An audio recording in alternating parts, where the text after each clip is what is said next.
জনগণের জন্য, দেশের জন্য, মানুষের জন্য কাজ করতে চায়। একজন গৃহবধূ থেকে হয়ে ওঠা গণতন্ত্রের প্রতীক, ক্ষমতার শিখর থেকে কারাগারের নির্জন প্রকোষ্ঠ, বাংলাদেশের রাজনীতিতে এমন বৈচিত্র্যময় ও ঝড়ঝঞ্ঝায় ভরা পথ চলা খুব কম নেত্রীর জীবন এসেছে। 4 দশকের বেশি সময় ধরে আপোষহীন নেতৃত্ব, ব্যক্তিগত ট্র্যাজেডি আর রাজনৈতিক প্রতিহিংসার মধ্য দিয়েই বেগম খালেদা জিয়া নিজেকে প্রতিষ্ঠিত করেছিলেন দেশনেত্রী হিসেবে। শেষ পর্যন্ত সব প্রতিকূলতা জয় করা এই নেত্রীও হার মানলেন নিয়তির কাছে। আমরা পুরো জনগণের কল্যাণের রাজনীতি। বেগম খালেদা জিয়ার রাজনৈতিক জীবনের শুরুটা ছিল অনিচ্ছাকৃত।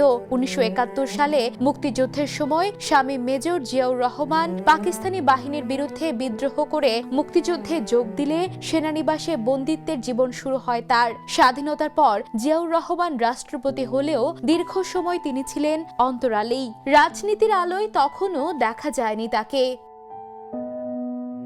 1981 সালে রাষ্ট্রপতি জিয়াউর রহমানের নির্মম হত্যাকাণ্ড তার জীবনের মোড় ঘুরিয়ে দেয়। 2 কিশোর সন্তানকে নিয়ে নীরবে সরে যাওয়ার পথ খোলা থাকলেও তিনি সে পথে হাঁটেননি, বরং দায়িত্ব কাঁধে তুলে নেন স্বামীর রেখে যাওয়া দল বিএনপির। স্বৈরাচারী এরশাদ সরকারের বিরুদ্ধে গণতন্ত্র পুনরুদ্ধারের আন্দোলনে নেতৃত্ব দিয়ে দ্রুতই হয়ে ওঠেন রাজনীতির কেন্দ্রবিন্দু।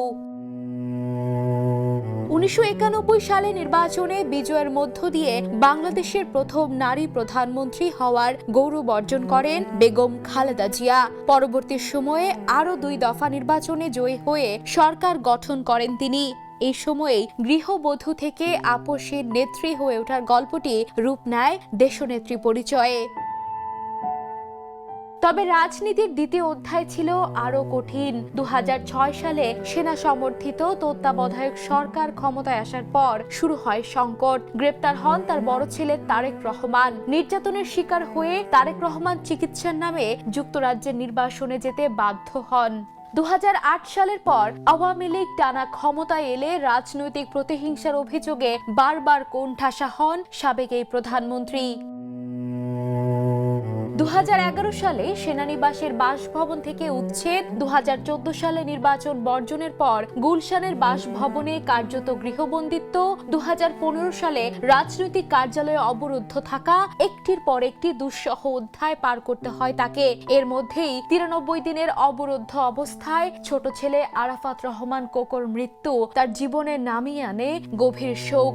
এক ছেলে নির্বাসনে, আরেক ছেলের অকাল প্রয়াণ।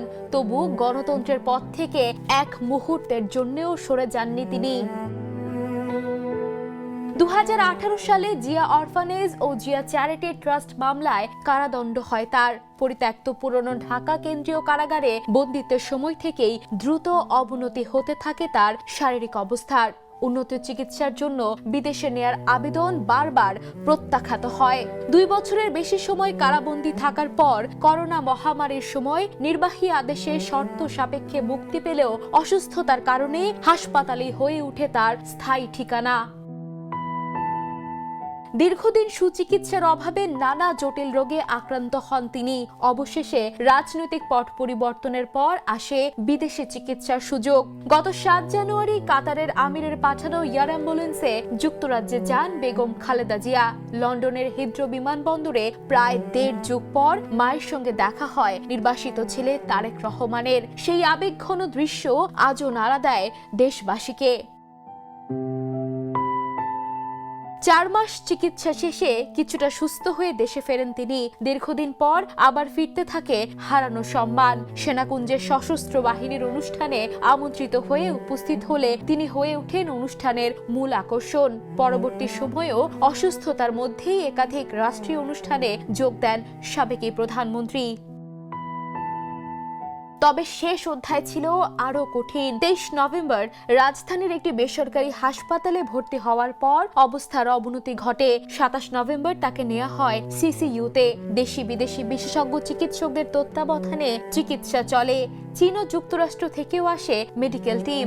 কিন্তু আজীবন প্রতিকূলতার সঙ্গে লড়াই করে যাওয়া এই নেত্রী এবার হার মানেন নিয়তির কাছে। রাজনৈতিক মত পার্থক্য যাই থাকুক, মানুষের ভালোবাসা আর শ্রদ্ধা নিয়ে বিদায় নিয়েছেন বেগম খালেদা জিয়া, যে ভালোবাসা খুব কম রাজনীতিবিদের ভাগ্যেই জোটে।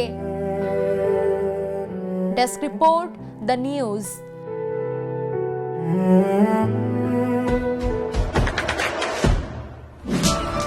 দেশে দেশে সবার সাথে দ্য নিউজ।